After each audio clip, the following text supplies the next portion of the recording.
तो चलिए आइए अब हम लोग पढ़ते हैं प्लानिंग और ऑर्गेनाइजिंग के बारे में। मैनेजमेंट पढ़ रहे हैं आप, तो उसमें प्लानिंग और ऑर्गेनाइजिंग बहुत ही इंपॉर्टेंट टॉपिक है। तो चलिए आइए इसके बारे में हम लोग पढ़ते हैं। In the previous lesson you learnt about the various functions of management with planning, organizing, staffing, directing, coordinating and controlling।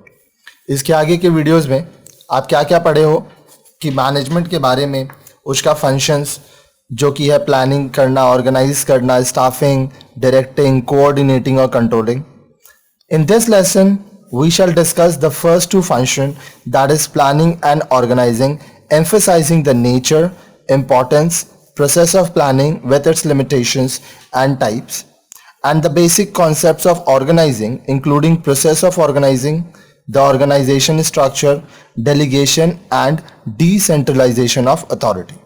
ये सारा टॉपिक हम लोग इन वीडियोस में कवर करेंगे। क्या कवर कर रहे हैं हम लोग?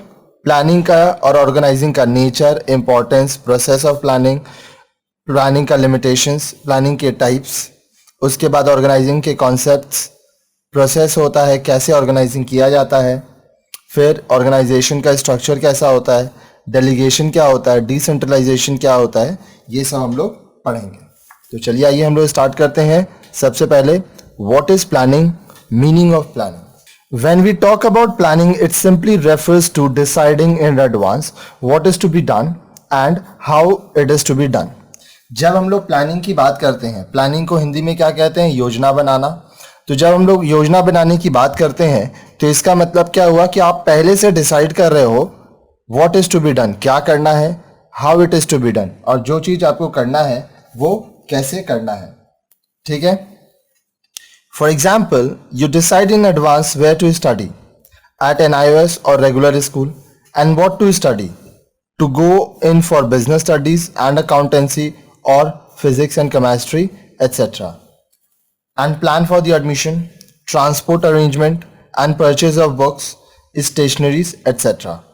अब देखिए आप क्या कर रहे हो, आप पढ़ाई कर रहे हो, तो उसके लिए आप क्या प्लानिंग किए? आप पहले से डिसाइड कर लिए कि आप NIOS यानी ओपन स्कूल में पढ़ोगे या आप रेगुलर स्कूल में पढ़ रहे हो, किसी भी बोर्ड में, बंगाल बोर्ड हुआ, दिल्ली बोर्ड हुआ। अब व्हाट टू स्टडी, आपको क्या पढ़ना है? बिजनेस स्टडीज, अकाउंट्स, कॉमर्स के फील्ड में रहना है, या फिजिक्स, केमिस्ट्री, साइंस के फील्ड में रहना है, या फिर आर्ट्स के फील्ड में जाना है। एडमिशन कहाँ लेंगे आप, कैसे लेंगे, ट्रांसपोर्टेशन सिस्टम क्या होगा आपके स्कूल या कॉलेज आने जाने में, परचेज ऑफ बुक्स, आप बुक्स खरीदोगे, स्टेशनरीज खरीदोगे, तो ये सब क्या है? प्लानिंग है। दस planning is a systematic way of deciding about and doing things in a purposeful manner. तो प्लानिंग क्या हुआ? एक सिस्टमेटिक तरीका हुआ, एक के बाद एक आप इसमें क्या करते हो? डिसाइड कर रहे हो कि आप क्या करोगे और कैसे करोगे, एक तरीके से।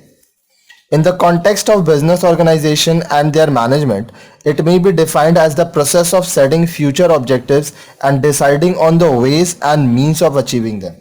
अगर मैं बिजनेस की बात करूं तो बिजनेस में प्लानिंग का मतलब क्या हुआ?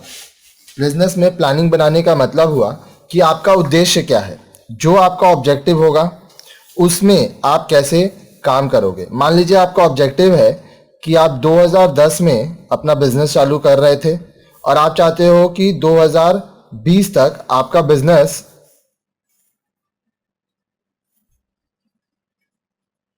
10 लाख रुपए प्रति महीने सेल करे। तो ये आपका ऑब्जेक्टिव है। 10 साल का यहाँ पे है, जनरली लोग एक एक साल का बनाते हैं, बस एग्जाम्पल के लिए मैं ये बता रहा हूँ। तो अब ये जो आपका ऑब्जेक्टिव है आप उसके हिसाब से काम करोगे। ठीक है। तो इसके लिए आपको प्लानिंग करना होगा।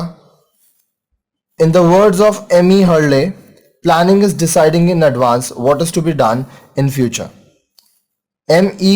हर्ले के हिसाब से प्लानिंग क्या है? आप भविष्य में क्या करने जा रहे हो ये आप पहले से डिसाइड करोगे, उसी को प्लानिंग कहते हैं। It involves the selection of objectives, policies, procedures and programmes from among the alternatives. अब देखिए हर एक चीज का ऑल्टरनेटिव होता है।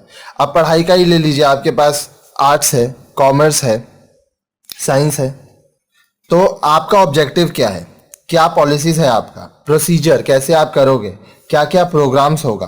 ठीक है। ऑल्टरनेटिव्स में से आपको चुनना पड़ेगा और अपनी बुद्धि के हिसाब से आप प्लान करके अपने काम को करोगे।